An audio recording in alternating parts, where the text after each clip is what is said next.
So there are a few words that get thrown around, and when I was going through and learning them, I was always confused, and so I thought I'd go and talk about them right now. The first word is arteriosclerosis. Arteriosclerosis. And I'm going to underline the one O here. And very similar to this word, there's the word arteriolosclerosis. Arteriolosclerosis with an extra L and O, and everything else is the same. The first thing I always wondered was, are these the same word that someone just misspelled? But actually that's not the case. This is two separate words for two separate things.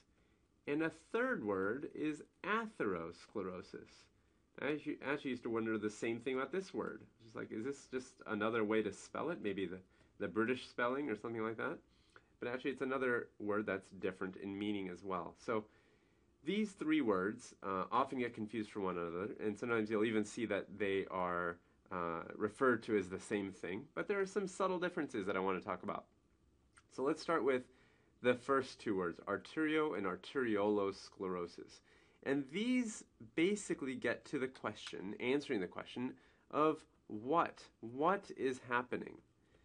And the process of arteriosclerosis and arteriolosclerosis is that you basically have stiffening of blood vessels. So if you have, let's say, a normal vessel, I'll draw in red like a little rubber hose. This is a very soft, flexible vessel. And over time, if it becomes stiff, like a lead pipe, then you have something like this, a very firm vessel. So same size, but basically the walls are becoming very, very stiff. And arteriolosclerosis is kind of the same process. And so far I have not convinced you that there's any difference, right? Same basic process. So you're probably left wondering, well then what is the difference? Going to firm. Well, the difference is that arteriosclerosis is happening in the large arteries and middle-sized arteries. So large and middle-sized arteries. And you remember we divided up the arteries into large and middle, and on the other side we said, what about the small arteries and arterioles? And that's over here. And arterioles. So basically, if this process is happening in the large or middle arteries, we would call it arteriosclerosis with a single O. But if it's happening in the small arteries and arterioles, we would call the same process arteriolosclerosis. So that's the key difference, right? Where is it happening? Now, in terms of answering the question of what, this is the process, but you have to ask yourself, well, why does that matter? Why does it matter if something going from soft to firm? Now, I'm going to draw a little spectrum for you, and on this side we have the word not, and here you have very, and these are referring to compliance. So try to remember back to what we said about compliance, and that's whether or not a vessel can stretch, almost like stretchability. And if you think about what would be very stretchable or very compliant, we've got veins. So that would be over here, a vein. Very compliant, right? And arteries are over here. They're not so compliant. They're not completely stiff, but compared to veins, they're not very compliant. So they have much lower compliance than veins. And a lead pipe would be right here, basically right next to not. This would be a lead pipe, right? And so when we talk about arteriosclerosis or arteriolosclerosis as something that's soft going to something that's firm, we're really talking about the artery moving from where it is on the compliance spectrum over here towards not too compliant at all. So really we're talking about losing compliance. Let me write that. Losing compliance. It's actually really important. And that's really what we're talking about. So losing compliance. All right. Now, how do we get to a point where we're losing compliance? How does that happen exactly? Well, that's another question. That's the question of how. How does this happen? And there we can talk about atherosclerosis. So atherosclerosis is a process. And that, I can even draw it out for you very quickly. And this is, let's say, a blood vessel, an artery. And I'll draw 2 layers for its wall, although we know that there's actually 3 layers. Just to make it simple, I'm just drawing 2 layers, just to show you there's a thickness. And let's say that you have some fat deposit here, and maybe one over here, and over time, we know that this is going to cause some blockage of the vessel, but also, in addition to losing space in the lumen, this is the lumen, in addition to losing space in the lumen, you also have some calcification, and some fibrous tissue starts kind of laying down here. So this wall, instead of being nice and soft and red, I'm going to draw it as very firm and white. Very firm.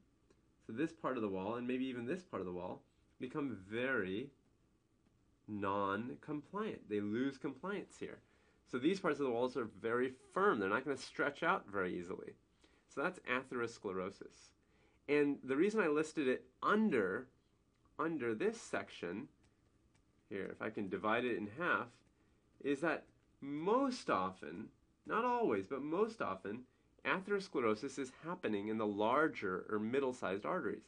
It doesn't happen as often in the small arteries and arterioles. So it's happening more often in the large and middle arteries, and so it's going to cause arteriosclerosis. So atherosclerosis is the how, and arteriosclerosis is the what for the large and middle-sized arteries. Now let's shift over to the small arteries and arterioles. So if I just told you that atherosclerosis doesn't happen too often in the small arteries, well then how in the world does arteriolosclerosis happen? Again, arteriolo with an O-L-O. How does that happen? Okay, let me write out for you a couple words. These are words that you might come across. Hyaline and hyperplastic. So these are just names for a process. So these are answering the question, hyperplastic, there you go. These are answering the question of how does arteriolosclerosis happen? Well, it happens through hyaline or hyperplastic arteriolosclerosis. So the word appears again here. And this, let me just draw out for you as I did before. We have a vessel.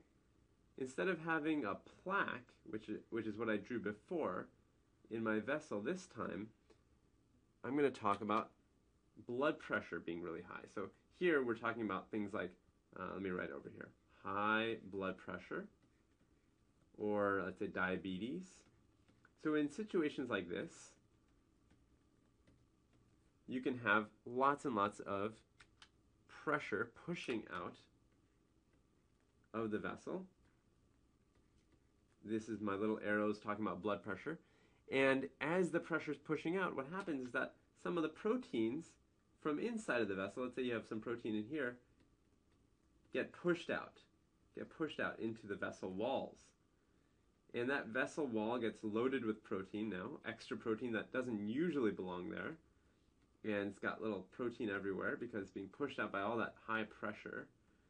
And over time, having all this protein here, I'm drawing in pink, is going to cause these vessels to start losing compliance. So all the way around, actually. So they start losing compliance. And again, this is not how it always happens, but this is just an example of how it could happen. How it could happen. You could lose compliance this way. So this would be an example of how something that was soft is becoming very firm over time because of blood pressure related issues. All right, we'll pick up there next time.